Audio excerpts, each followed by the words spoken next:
All right, good evening and welcome to our February work session. Today is Thursday, February 4th, 2020 at 5:30 p.m. and we are in the Performing Arts Center. If anyone's watching at home, you can find the agenda for tonight on the board web page at the school website. So we have 3 topics on our agenda for tonight. 2 of them we will record, and then the third one we're gonna retire and have a board discussion on our life journey class that we're taking. So we're going to talk about facilities, but we're going to make that number 2, and we're going to talk about the Latin honors proposal, as well as just maybe some junior, senior high school updates. And we have Dr. Miller here from the high school. Thank you for being here. Yeah. And I will turn it over to you. Okay. So this discussion and thought has been actually in the works for over a year or more, because Jeannie and I had started talking about this, just trying to find a way to recognize more students for their academic achievement. Do you need me to talk louder in general? Okay, I can project. So this has been in the works for a year or more to find a way to just be able to recognize more students for their academic achievements. We have a very strong academic history, and finding a way to break down some of the game playing that can kind of happen from time to time with, oh, I'm going to take a study hall every year and do these certain classes, just trying and doing it for the wrong reason, and trying to find a way to make it a better thing. So we started looking into and started doing some research on schools that are not ranking or use ranking. And our counselors are part of a listserv where they shot the email out, and many responses of schools that are not ranking students per se.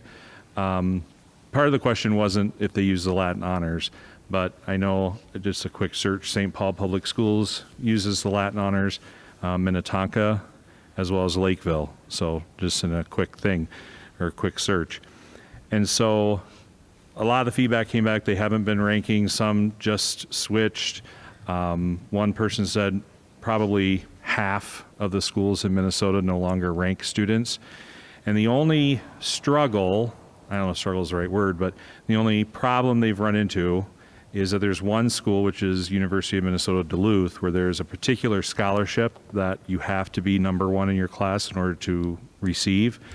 And that's just a simple, if you can check to see, because we still have that, we'll still have that in the system to see, and that is an easy fix.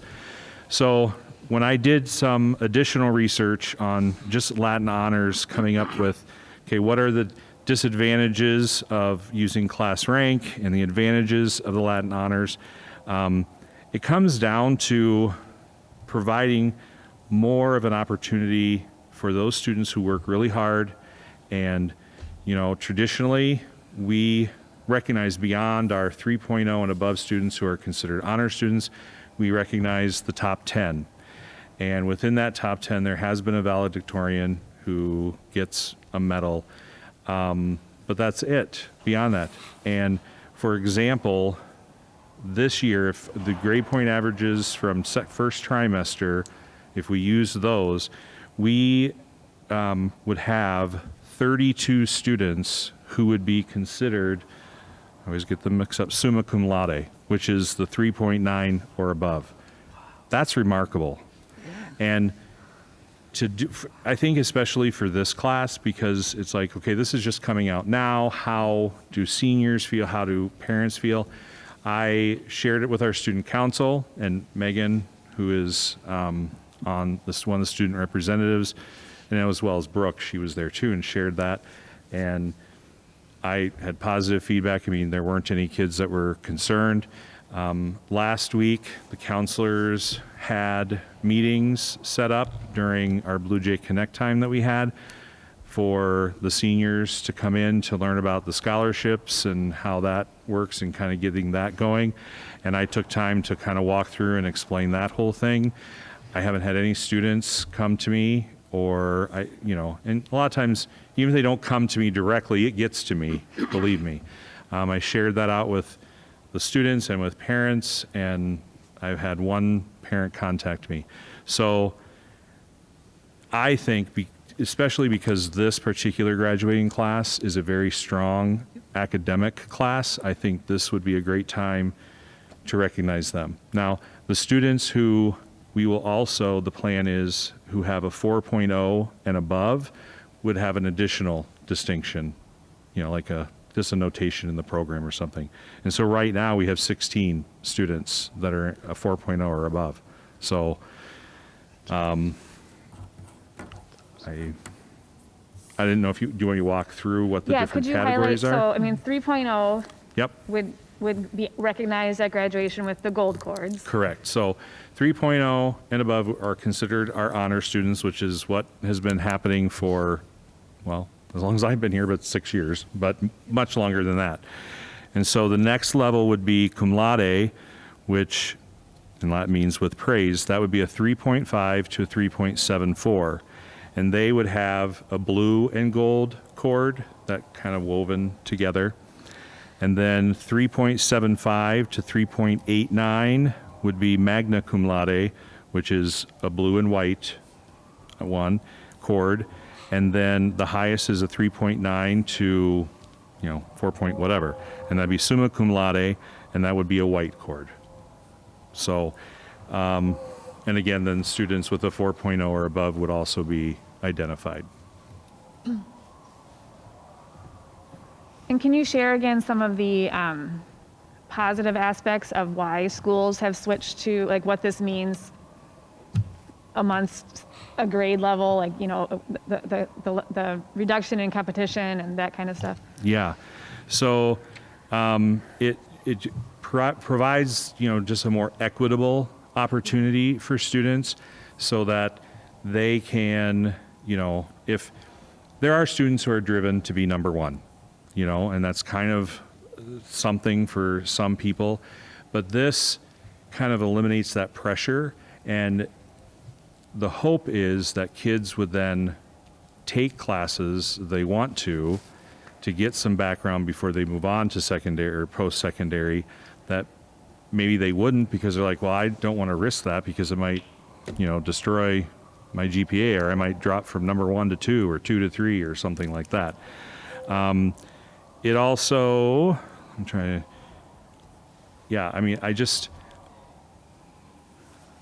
the biggest thing for me is I want to be able to recognize more kids. Mm-hmm. And I want that to be able to celebrate them in a way that they haven't been able to until hopefully now. Because Dr. Miller, if I may, because if you're right now, everyone 3.0 and higher is an honor student. And Yes. this would continue, that's what's called out in the handbook, the high school handbook.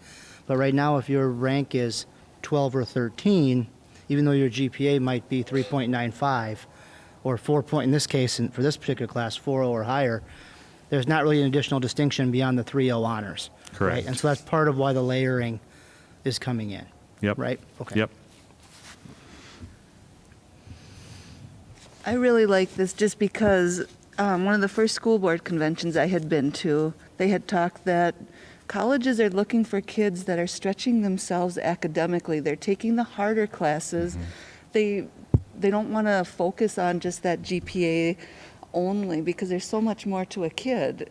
Right. If you're taking all the easier ones just to slide through, what are you actually doing? Mm-hmm. You're not stretching yourself. Right. So if you do have a slightly lower one, at least you're challenging yourself a little bit more. So this is really, I like this idea. Yeah. Good. Thank you. You would implement this year? Correct. Okay. And you haven't had anybody say that, it's kind of like we were going under one system and now midstream we're going to go to something else. We've had one parent contact with concern over that, and I understand. I keep going back to, because I've processed a lot. I mean, over time, and of course, recently, I think with this particular grade, this particular senior group, who, I mean, we have right now, there would be 92 students out of 142. Well, there's a few, out of 150, 92 of them would have a 3.0 and above. So that's big. And so just being able, again, to give them. And isn't it, it's almost 70 that would have a 3.5 and above, is that correct, or? Yes, yep, 70. So in a normal year, we would recognize those 90 or so as 3.0 honors students, or 3.0 and above honor students, and then we would call out 10 more. And now we're saying we have those 90, and then we're breaking them up into other categories. Correct, So, yep. I came from the district that we had this, and for me, I'm very pleased. You know, I know I heard some parents, they have concern, and kids are like, why in the middle of the year? I don't know what would change if it was just beginning of the year. I think it will be good to see, and you can start to actually see the class from year to year, because like you said, this year class is very strong, and maybe that will be something that will help the next class to also try to be better, strive to be better. I mean, Sure. for me, you know, I'm okay and happy. Great.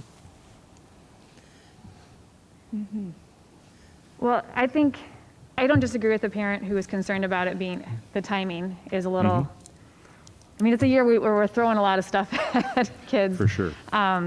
But I think you've explained it well, that if we did just wait and rolled it out next year, we're kind of almost doing a disservice to the academic achievement of this class. So I think what you've just called out, I understand why you really do want to implement it this year.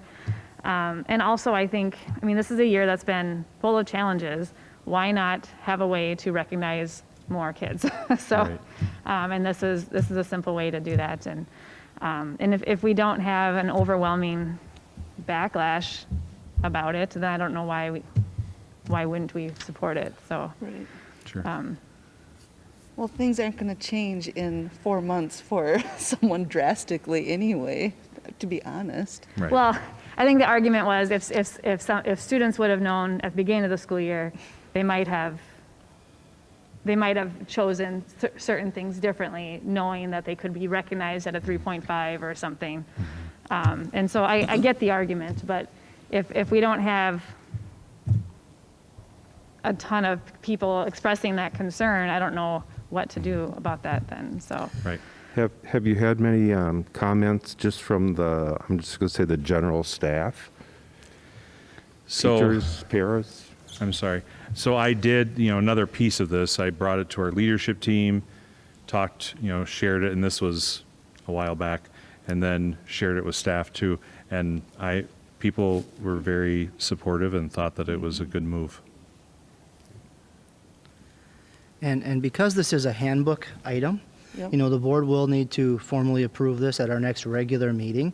And so if we do get significant feedback between now and then, I also wonder if there's a way to layer or pilot this on this particular year. I hadn't thought of that until we're having this conversation now of maybe we just do everything that Dr. Miller just described, but for this year, if I was going to be the valedictorian, maybe I'm still the valedictorian, in addition to the other things that we just talked about as a Latin honor change. So I don't know that I want to throw it out there as a suggestion, other than as we get feedback now, when someone starts to figure out who maybe I would have been that role, then I have more concern. There's we have opportunities in the next couple of weeks just to finalize that before the board would make a decision on how they wanted to proceed, because it is a handbook item which you approve each year. Yep. So we will need to do a formal approval at the next regular meeting. Yeah, I like that there's time for, I mean, this is kind of our public explanation of what this plan is. And so, yeah, so there's time, there's 2 weeks until our board meeting is February 18th. Anyone that has questions, board members too, if you come up with questions, both Eric and Jason, I talked to Jason earlier today with some questions, and anyone in the public that has a concern, and not just this year's senior class, like anyone with a concern of down the road that this would be a change for the schools. So yeah, so I think there's time for feedback, and then we can talk a little bit more at our next meeting also, so. Sounds good. you have anything you want to share about the high school? And junior high too? Well, we're moving forward, and this week was snow week. Ironic. And of course, the dress up today was like tropical tourist day, so that's also irony or ironic. Yesterday we had this year's version of coronation, and I think it went well. We had a TikTok challenge between the two different courts, and thank God the technology worked, and I heard that students enjoyed it. So we're trying to do what we can at the normal times to try to have something normal, but not normal. So we also this week started synchronous for 7 through 12, and technology has worked, and I've heard through other staff that they've heard people say who were nervous about it that, hey, it's a lot better than I thought it was going to be, and just the kids that are home, they are joining, they are there, and it's good to know that kids it seems like they want to do this too. They want to be connected, and so that's been really positive this week. So It's more of a unified feel again. yeah. Yep. And lots of reasons and positively about doing that, and one of them is, no, you can't sleep till 10 o'clock anymore. My own child, he was complaining Monday night. I'm like, it's good. Get back into a schedule. Yep. So Well, and speaking of that schedule, I think the next big thing that Dr. Miller and I would like to talk about the high school is transition back to 4 days a week for our high schools, junior, senior high students. And so, as you're well aware, we're moving through our case rate data at any given week and day. And, the county numbers they stabilized for a few weeks in January. And now the last few weeks have even gone down some more. So we're excited about that. And we're not seeing a significant increase in cases or quarantines at any of our schools. So we're currently sitting right now with 3 active cases, and they're students. There's not any staff members right now in that category, and running between 15 and 20 on any given time of people on quarantine. So, and that's been stable since we came back from winter break. Nice. So moving back to hybrid on the 11th of January, 4 days a week at the intermediate school last week. That has not caused any of that to this very second. We're excited that hasn't had a big impact. Activities have been going since January 4th. We have not had to, fortunately, our coaches and advisors have done a great job at keeping students doing what they need to do, and we haven't had any issues there. So we're looking at now moving to the schedule. Synchronous learning is the first step of that, but now moving into 4 days a week for our 7th through 12th graders. And so, Dr. Miller had a chance to work with his team, and I think the leadership team met, it was even this morning or earlier this week, talking about some of those plans. And we're thinking about moving back to 4 days a week for in-person learning. As you remember from the executive order for elementary, it was a 3 grade at a time in a school recommendation. They don't really have that for the high school because they haven't said you can just do that yet. But we're trying to look at that as a model, see how that goes. And so we are right now looking at aiming for February 16th, so a week from Tuesday, bringing in our 7th, 8th, and 12th graders into a 4-day-a-week schedule, knowing that our 7th and 8th graders, our junior high students, could potentially benefit the most from that quicker setup. And then a lot of our 12th graders are already coming in a lot 4 days a week because of the courses they're taking. They're getting them that way. And then if we were to use the 2-week roll-in, we'd be looking at March 2nd then potentially for 9th, 10th, and 11th grade. I would say that's a no later than type goal, because if February 16th goes well, we want to get that next group in right away the next week, get rolling in to that concept right away. A couple things we still have to work through. I have a meeting next week with our public health partners and our regional support team to go through that plan so that we know that if there's anything else they want us to be able to address, we can do that. It will be similar to the intermediate school, where we're not going to be able to guarantee 6 feet of distance every every place throughout the course of the school.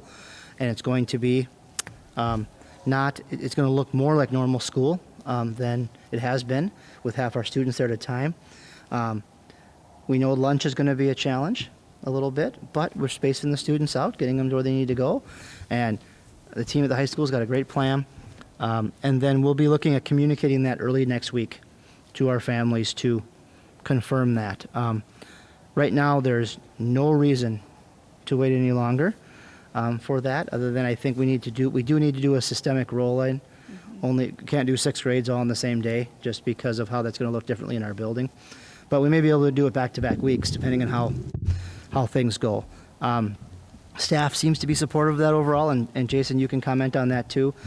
We're at about 25% right now of our staff having been offered the vaccine, and very few of them are saying no thank you, so that's good. And I guess that's so indicative that most people seem to be interested in it. And we're continuing to advocate for those. Based on my conversation with Waseca County this morning, I anticipate it's going to be a matter of just a few more weeks before all of our staff are going to have access if they want it. So really by the end of this next 2 or 3 week period, I anticipate we could see a good percentage of our staff have access to joining that group for vaccination. So I'm pleased, and from our conversations, and Dr. Miller as well, I've been an advocate for when can we get kids back in school as quick as we can, and so has him and his team. And I think that this is positive news in that direction. Anything I would like to add on that, Jason? Yeah, I think our staff is really wanting students as well. Of course, what has helped is the access to the vaccine that will hopefully, like Mr. Hudspeth talked about. We also, that list we prioritized in the order, like 7th, 8th, 12th grade teachers are at the top of that list, and then, to give that time. So I think, there's probably some people that are nervous and whatnot, which would be normal, but I'm ready for the energy to be back full time. And I thought we were being very creative and innovative, 7th, 8th, and seniors, and that's what almost everybody's doing. is incorporating their seniors back into the first round as they get ready to finish their senior year and ready to graduate, and then their youngest secondary students as well. So actually, we're not quite as innovative as I thought we were, maybe. But they just heard about it from us. Yeah, that's probably what it was, right. But we're looking forward to having even more activity and getting back to what it is. And then, we'll talk as the year goes on about what a 4 days a week look like versus 5 days a week, but that's a different conversation once we know that this is going and we haven't seen any particular issues, which I think we are so prepared to do. Nice. Yeah. I feel good about that. One thing, if I could add, and I did send this message to junior, seniors, and their parents, because I've heard some things. And are we still having prom? What's commencement? Nothing has been changed at this point. No decisions have been made in any way. So right now, prom is still scheduled for May 1st, and commencement is hopefully the normal commencement on June 6th. Cool. Yeah. And you're all welcome to chaperone. Prom. That would be interesting. Really, you can. No, I think that sounds. I think that case numbers in the county are going on such a positive trend that I agree. I don't know why we shouldn't just keep moving forward and getting kids back in the building, and so. Do you see a busing issue though if you start bringing them kids back, because that'll expand that? So no, and potentially, because it's not an issue by rule. So once we're in person, then we don't necessarily, we're not required to keep our buses to 50% capacity. So we can space the kids out as best as we can on the bus, and that's within the guidelines. However, reality will tell you that if we have a positive case on that bus, more students potentially are within the 6 feet bubble of that student that potentially could be quarantined. The good news is on buses, though, they did remove the 30-minute rule. It used to be that if you were on the bus for 30 minutes or more, anybody on that bus who was positive, the whole bus is quarantined. And they've now backed that down to it's just those who are within 6 feet of you. Doesn't really matter how long you're on the bus. So that's good. We still encourage families, if they can do their own transportation for this time around, it's helpful. And I also, say, and we've communicated this often, we still have the distance learning option for all families who may choose to feel that that's the best fit for them. And so even, particularly with synchronous learning, starting up the way, I think I was talking to Mr. Johnston this morning about something else, and I think there was at least 1 or 2 students today who didn't feel comfortable driving in from where they live, so they just synchronously joined their classes. Now, we don't want that to be the norm, but on an emergency day like that, that's nice to have that option. So, Yeah. I know I had to actually pull my son out for absent tomorrow because it's synchronous learning and we're going to be in Rochester all day. And I'm like, I can't make that work. So I'm like, he actually has to, I can't have him just log in whenever. So, but that's all right. So, at least he can make up his work well. So, yeah. So. All right. Any other questions for Dr. Miller or Mr. Hudspeth on this topic? No, it's exciting. Neat change. We're ready. Awesome. Well, thank you, Dr. Miller, for being here. Yes. We appreciate that. Thank you. Drive safely home. I will, slowly, right? Thank you. All right, we will move on then to our next topic, which is a facilities update from Eric. Yeah, thank you. And Elizabeth here will also tag team with this conversation with me a little bit as we move through some of the details of our conversation. So as we talked at our last board meeting, we kind of did a history recap of where we were up until now for our facilities planning. And so what I wanted to take some time to talk through tonight is really the next level of detail around that plan to help the board start to think about what our next steps could be around making a decision and what information we're going to need to have over the course of the next 6 to 12 months to be able to formally make that decision. As we talked about last week, or 2 weeks ago, an informal date that I have kind of been back mapping from is potentially November of 2022 for a decision, meaning that we have until really this time next year before we would really formally say this is going to be on the ballot for us to be able to get done what we need to get done for information for our community. So we have about a year, which will go by very fast, to gather some of the information and make some decisions around where we want to go next. And so what Elizabeth and I have for you tonight is really just kind of a verbal update. And part of the reason why we're doing this orally tonight is because we're going to share some preliminary things that we've been working through and some things that make the dollars and cents appear that we could maybe explore this is manageable or this isn't an option, that we don't want to give our community any kind of false promise that it's going to be this cost when we don't know what 12 months from now we're actually going to be. So I do apologize for not having a handout for you this evening, but I want to make sure that we are respectful of the fact that there's a lot of changes that could happen, and so we're talking in kind of ballpark figures tonight and some options. So, as you're aware, in 2019-20, WOLD did the needs assessment for us that our facilities task force was able to look at and assess where we're going.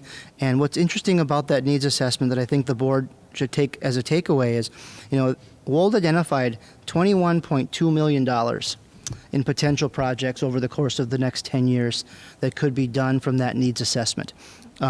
Obviously, varying levels of priority, but if you take the entire package, it would be about $21.2 million.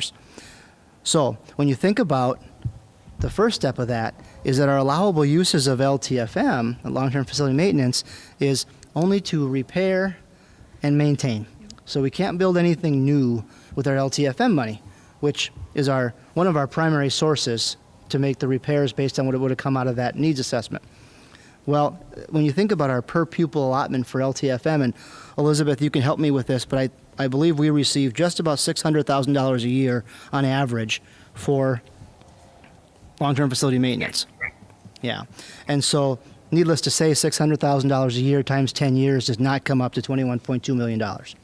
So we're not going to be able to incorporate all of those repairs into our 10-year plan.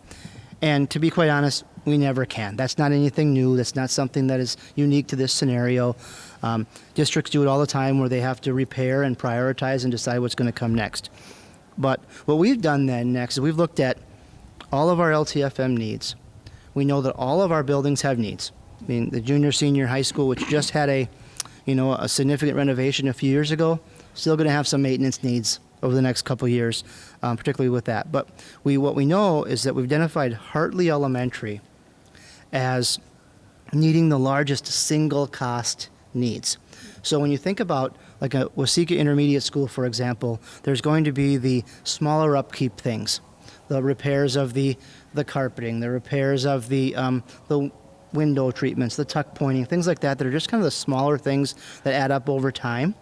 Whereas Hartley has larger single cost items that would need to be repaired to be able just to maintain the building.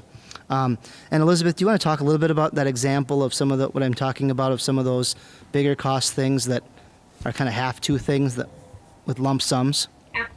Yep, absolutely. So it's already looking at what we currently had identified in our 10-year plan, as well as taking into account this recently updated facility analysis that Wold had done for us. So taking a look at that, just some examples of things that we really should do within the next 1 or 2 years, which are on our plan. Window replacement at Hartley, that's a little over $40,000. So we are able to use LTFM for that. Working on some expansion joints, some egress lighting. Those are things that we need to get done. So those projects just in total for 3 of them are about $80,000.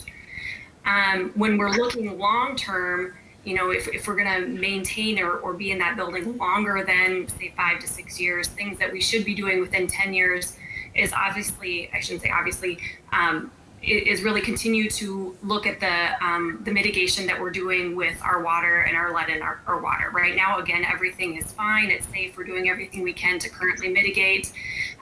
But long term, what should we be doing and how do we continue to keep up that mitigation plan? So those are definitely, if we're looking at full pipe replacement, that is a very big ticket item, looking at about $1 million to invest in that building just in the plumbing.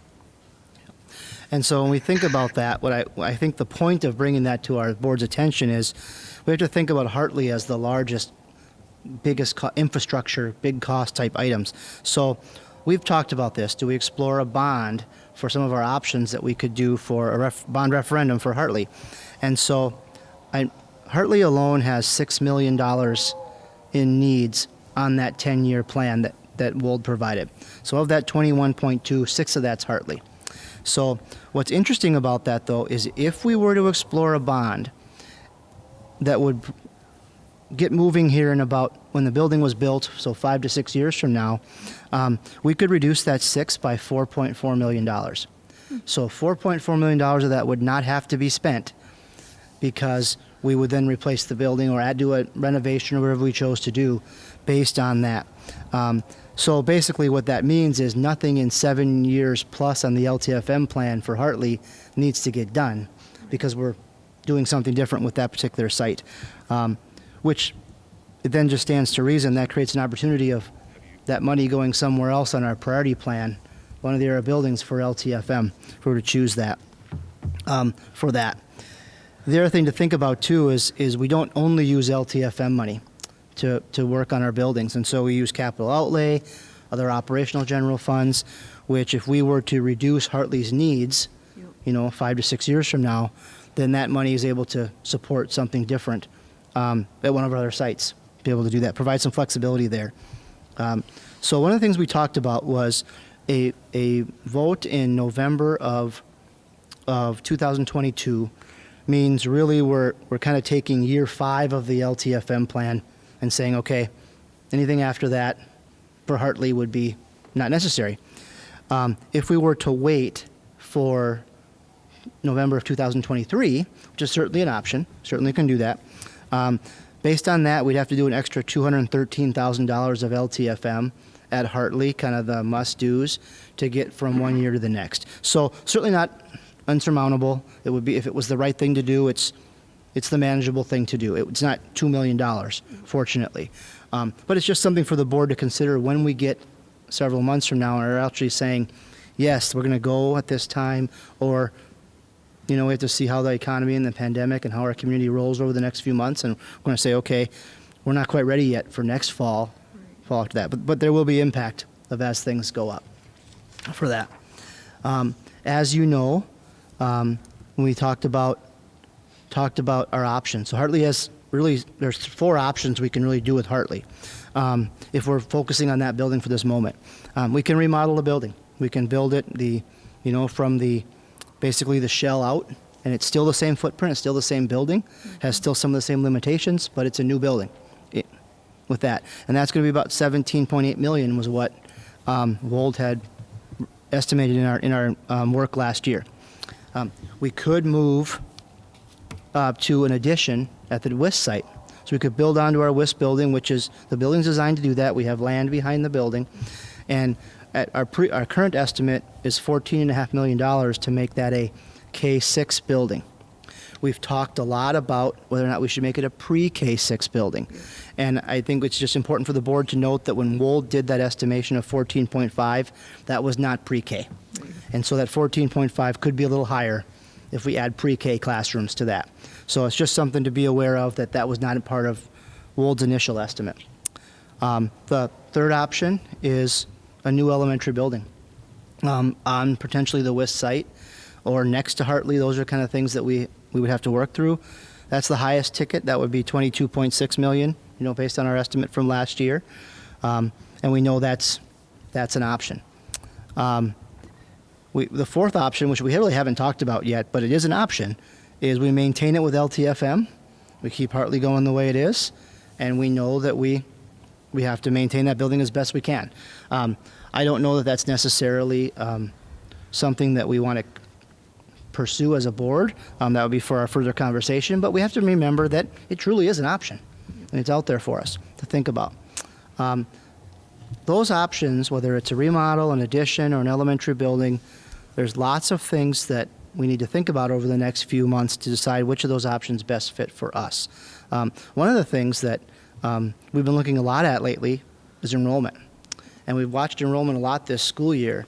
And what we've noticed so far, and Elizabeth can maybe share some more detail on this, but right now we're seeing that our dip from September to now is following a pretty traditional trend of how many students we lose as the school year goes on. Unfortunately, we started lower because other students have chosen other options to start this school year. We hope to get those kids back as we move into more in-person, as we move into next school year. You will feel more comfortable. But we do know over the next 5 to 6 years, we are looking at a continued steady, small decline in our students, to the point where, over the next, I think, this is where, Elizabeth, you can fill me in on the details, but I think 5 to 6 years out, we're looking at probably another 70, 80 students potentially being down, just based on what we're knowing right now. Yep. And in our census records. And that probably, months from now, plays into, do we build a new building or do we add on? Because we want to make sure the last thing you ever want to do is build a building and then you're never going to fill it. So we have to think about that and realistically moving forward. So, Elizabeth, anything else on that you want to cover? No, well, I guess just maybe reiterating the fact again, and Eric, you definitely touched on it, where this is what we know right now. All of the documents that we work with, and I know many of you are well versed in this, whether it's enrollment projections, our Ltfm plan, they're living, breathing documents. So what we know today could change tomorrow, and we're trying to make the best plans and or offer the best solutions with the information that we know now. Yeah, and so I think with that, one of the things we started looking at was we worked with Ellers, and we talked about our current debt structure based on we don't have a voter-approved operating levy, which is good. We do have our junior senior high project that's continuing to work in part of our debt structure, and we know that doesn't that's the way it is until 2030. Yeah. And at that point, it starts to stair step a little bit to be able to pay that off the rest of the way. So we do know that anything we would ask for before 2030, the hard fact is that it's an add. Yep. It's an ask of something extra. So we have to keep that in mind. But what we did do is worked with Ellers, and they provided a couple different options for us, whether I think it was, they have the dollars here. And this is part of why I'm just going to share this with you verbally right now so that we don't get ahead of ourselves and what it's actually going to be. But when I think about a $15 million bond, $14.7 million bond for a $150,000 house, we're looking at about, roughly $5 a month on taxes, $55 a year. Be looking at about $100 a year for a $22.9 million bond. So those are real dollar values to people. I think it's really important to think about. All that tells me right now is that it's a reasonable option to consider. So I think that if we're looking at $85 a year for a $150,000 house, $100 a year, that's real money to people, and it's certainly something we'll have to think about, but it's not $1,000. And so I think we know that it's worth exploring this option. We still may choose as the board to go a different direction, and that's okay. But I don't think I would not want to waste the board's time thinking about this if it just wasn't a reasonable ask. Mm-hmm. And I think we're preparing ourselves for potentially a reasonable ask, which is good. So I'll stop there, and Elizabeth and I can take any questions. And then what I also just wanted to talk about was then what comes next. But right now I just want to answer any questions you have, and that's kind of the fill-in we have for this moment, and see where we go from there.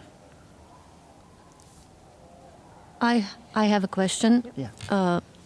I'm not sure that it would be, the final solution, but, we have a central building. A couple of years ago, for 2 years, we have seen junior classes there. And I do not know what is, the number for junior high and what is the numbers for, K through 4. But do you have number of, 2 years we were able to support junior high to be in central. I don't know, was it 100, 200, 500 kids?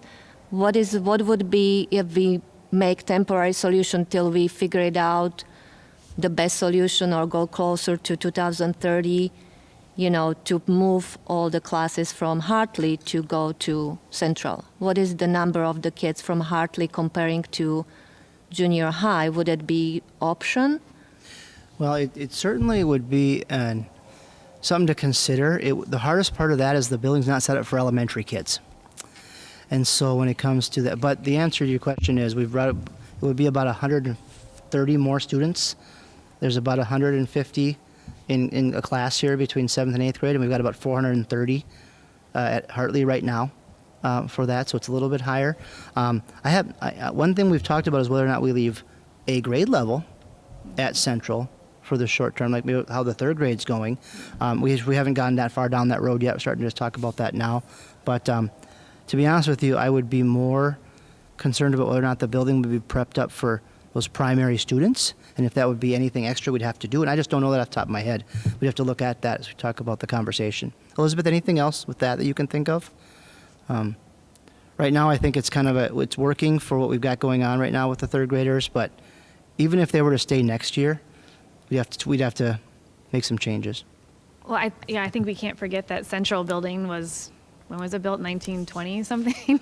I mean, that building also needs needs maintenance. So I don't know if it would be any better to move our entire elementary school to Central building versus having them stay where they are. So I think that would be.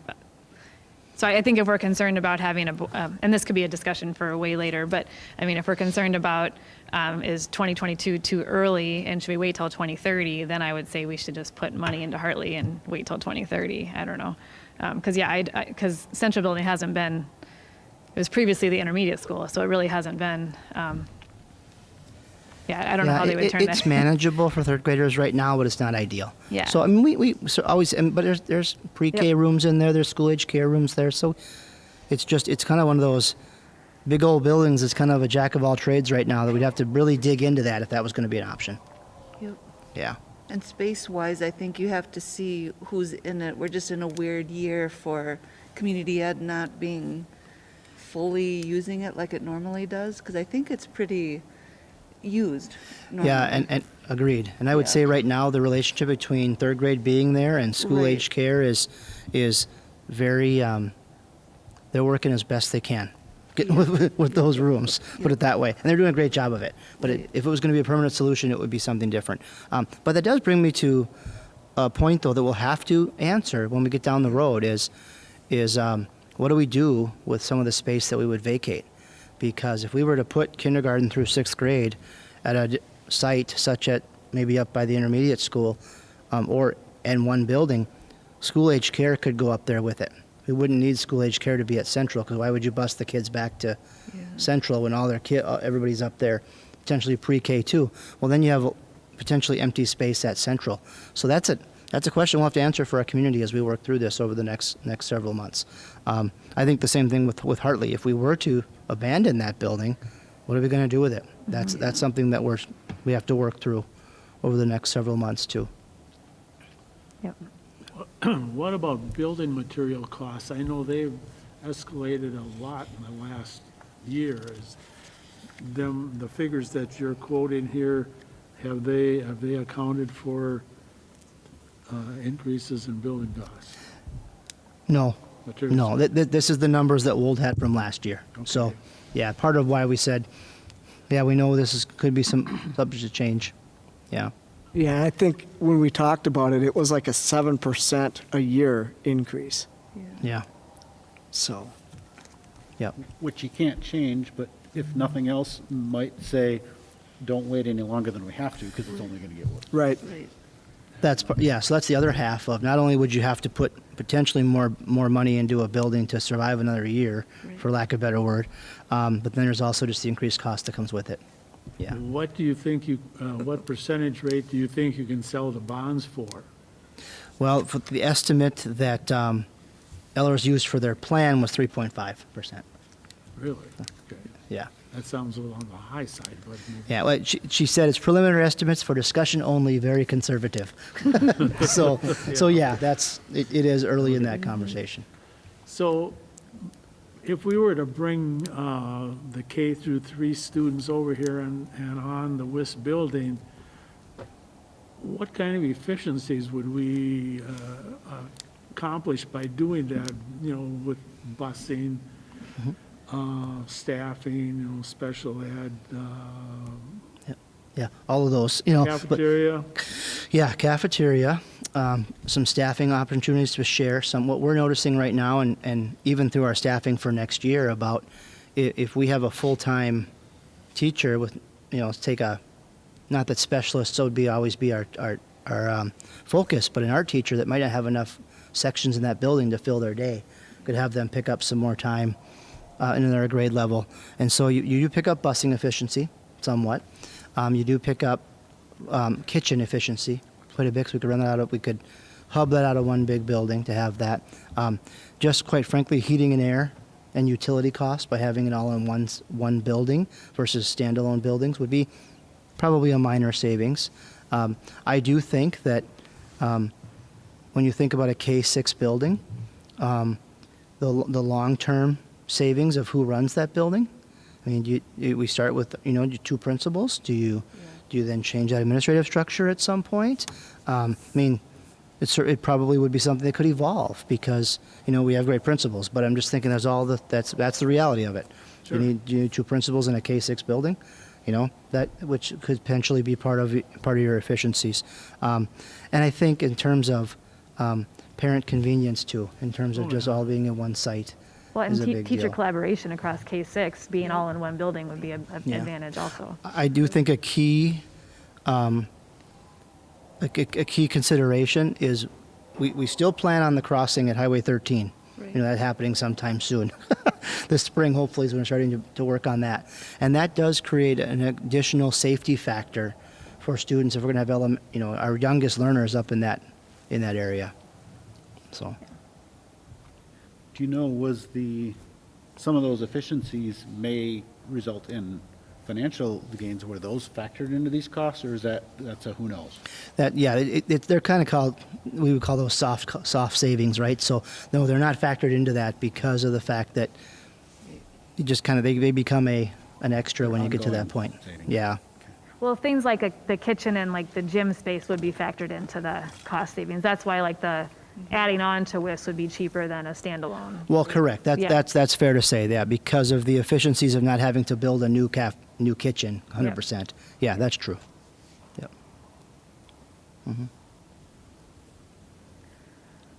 So there's a lot of time to ask questions, but we can keep asking questions tonight if there's anything more. Or do you want to give a little bit more like the timeline community-wise that you were? Yeah, and so I would love to. Yeah. So also, just to keep in mind is that we're looking at, not only is it just Hartley part of this conversation, but we think about, that task force came up with quite a few activities needs that we may have. And then what do we do with those buildings, Hartley Central, if we were to, change that. But, the next few months really is about continuing to increase the community conversation of the needs that we have in our buildings. So without sending a panic cry, because there isn't one, but continuing to build the informational base. So when I do my monthly coffee with the superintendents, I'll be updating our community with that. Our principals and our other stakeholders will be continuing to talk about what we see for needs at our buildings and kind of build that. I don't know that I love the term, but the term of kind of admiring the problem a little bit to help share what the needs are in our community. Even to the point where, we've started talking with the PTOs about maybe giving some tours to start sharing with what are some of the needs we have at the building. So then I see that happening this spring in conjunction with the Facilities Task Force, the Board Finance Committee, and then the entire board, maybe every other month or so in a work session like this, kind of just giving an update, moving forward with that. Our task force that happened in 1920, the task force did that work, did an excellent job of preliminarily getting us set up. That was really what I would consider kind of that internal task force. And so really it was school staff, it was board members, it was administrators. I think we had, I think Ann Fitch was there from the chamber, but it was really internal.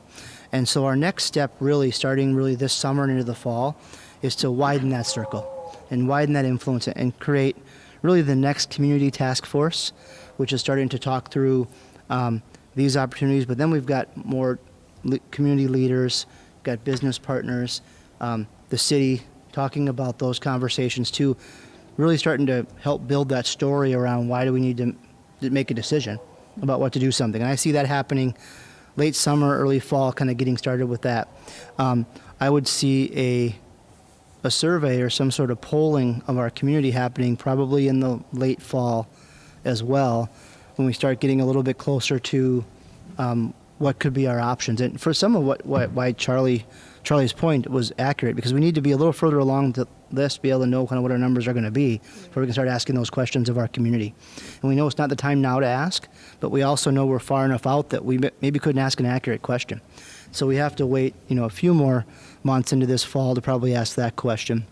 And then I'm thinking about a year from now or so, February of 22, really kind of as a board saying, we're prepared to put this on the ballot here this November or the following November or not at all, and we're moving forward with that. So I kind of want it, but at the same time, I kind of have that informal November of 22 in my mind, only because it really prompts us to get to here. Mm-hmm. And then when we kind of call the question, as we say, and then over the next several months, the board can make a decision and direct the administration to, continue preparing that back mapping, or we need more information about this, or please tell us about that, and we can kind of build the story from there. Yep. So that was my objective for tonight's conversation. Perfect. Any further questions about the facilities update? All right, good.